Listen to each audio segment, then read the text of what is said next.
Hello everyone and welcome back to Lucky Loaders 15, where I'll be giving you 3 picks for tomorrow's racing. Now before we get into that, quickly just want to go through a few things with you. Now first of all, if you haven't done so already, make sure you check out the latest episode of the In the Saddle podcast where we're previewing all the ITV races. So if you want to listen to it, there'll be links in the description box below where we've got all the major podcast platforms covered, including the likes of Apple, Soundcloud, Spotify. So whichever one takes your fancy, just hit one of those links in the description box below.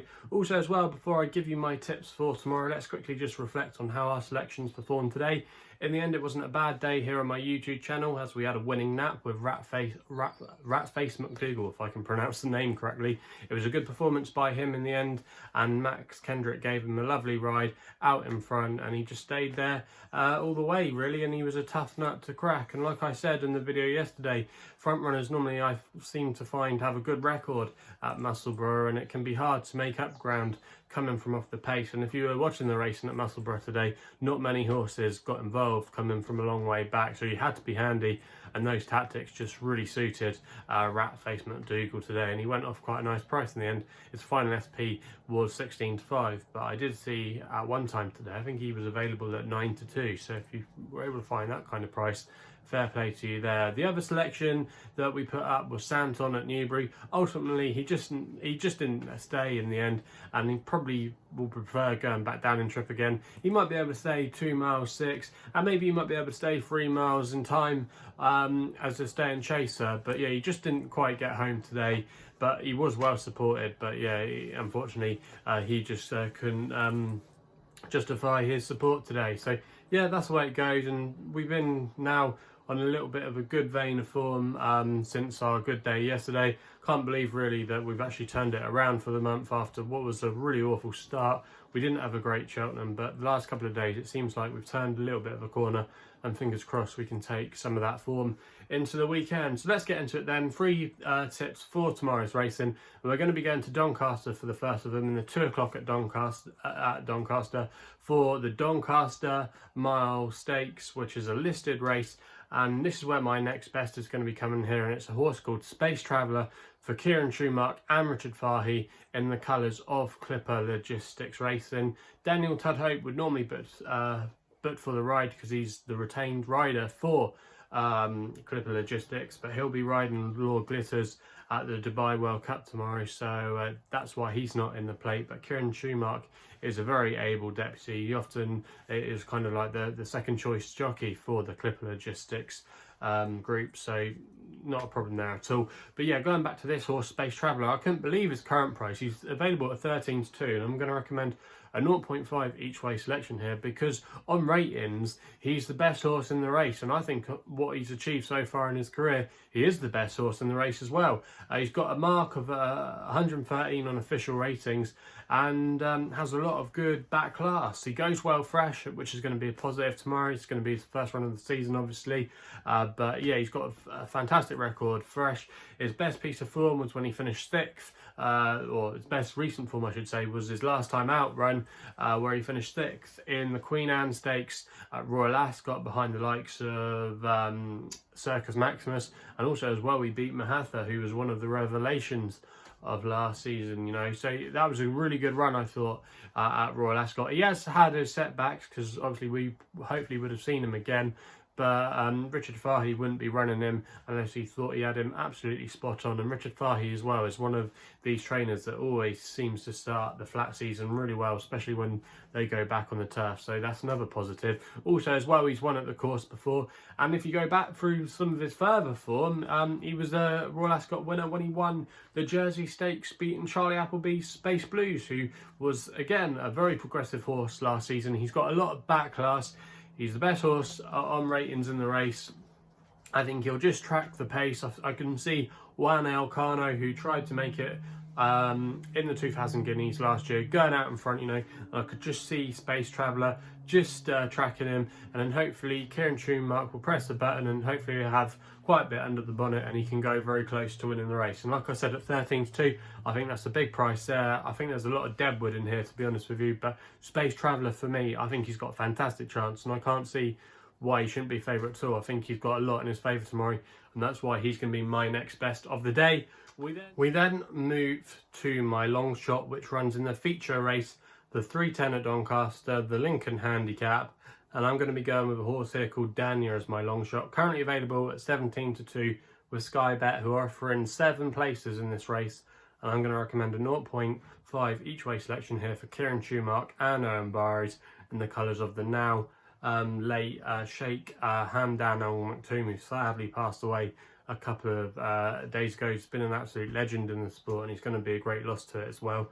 Obviously an owner of many powerful horses, you know, some top names over the years, and this would definitely be a fit and win if he could get the job done. But Danyah's got the right profile to win this race. You kind of want to be with the more younger, progressive horse. 4-year-olds have won the last 2 renewals of this race with Adib, and also as well Auxerre, who unfortunately we lost as a 4-year-old when he died for Charlie Appleby. But that's the kind of angle you want to kind of be taken into this race. I know the 2 horses at the top of the market, Eastern World and also as well Hakiki for John and now Thady Gosden, have been attracting support all week, but they're just too short for me.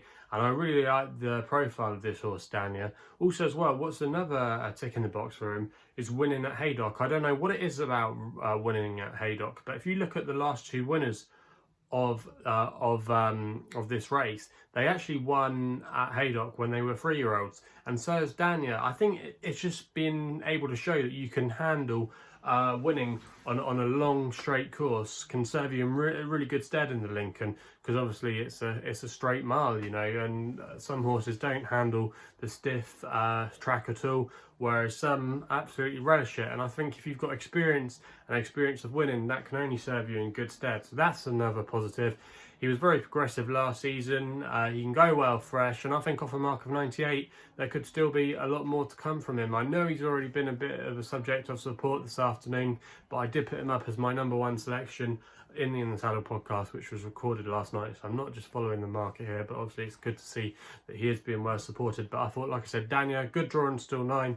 That's kind of the area you want to be. You know, there's not really an advantage with the draw, but I think being definitely on the far side, being right around still 1, still 2, that's a bit of a negative in my opinion. I think if you're down the middle, that's perfectly okay. And to be honest with you, I think Danyah's got as good a chance as any in the race. And I think at 17-2, that's a fair each way bet. Got lots of things in his favour, and that's why he's going to be my long shot of the day. We then go for the jumps meeting at Newbury for my NAP, which is going to be running in the feature race there, the 325, the Grade 2 Mares Handicap Hurdle Final. And I'm going to be going with the Dan Skelton trained Marada for Bridget Andrews and also as well Dan Skelton, like I just mentioned. You can currently back this horse at 13-2 with SkyBet, who offer an amazing 5 places on the race. That's quite a lot of places, to be honest with you, but I'm going to recommend a 1 point each way selection here. Now, like I mentioned on the Saddle podcast, I'm really sweet on this horse's chances tomorrow. I know she's one of the highest rated in the field. She's got an official rating of 131, and she will need to justify that, obviously. But to be honest, I think this is a really weak renewal of the race, because if you actually look at the last few winners of the race, there have actually been some classy mares. The last 3 winners include the likes of Annie Mac, Roxana herself, who was, I believe, ridden by Bridget Andrews when Roxana won that race, and also as well Snow Leopardess for Charlie Longston, who's been a good mare for him this season, running in some decent handicaps, and I think finished 4th in the National Hunt Chase at the Cheltenham Festival. So this race normally produces a really good mare. And Marada's got some really good form lines, actually, especially on decent ground, which is going to serve her in good stead tomorrow.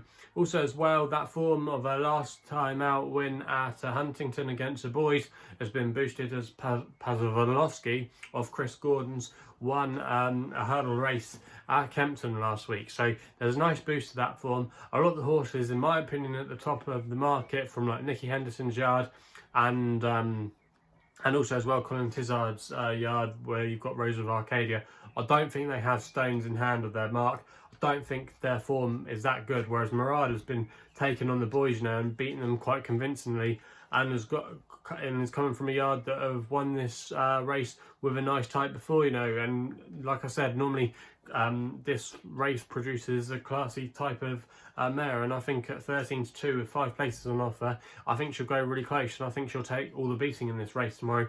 So that's why I'm putting her up as my nap of the day, currently available, like I said, at 13-2, 5 places SkyBet, 1 point each way selection. So let's just round off then the 3 tips for tomorrow's racing. In the 2 o'clock at Doncaster, we go with Space Traveller, 13-2, 0.5 each way bet there.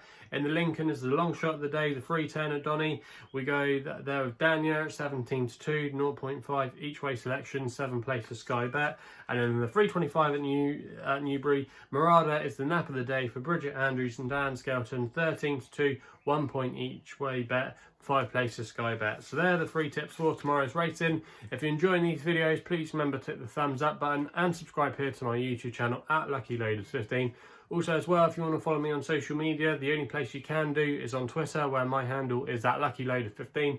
And if you want to find out a little bit more about myself, my website address is www.chrisloaderracing.co.uk. So please game responsibly. Hopefully we can have some winners tomorrow, and we'll be seeing you soon.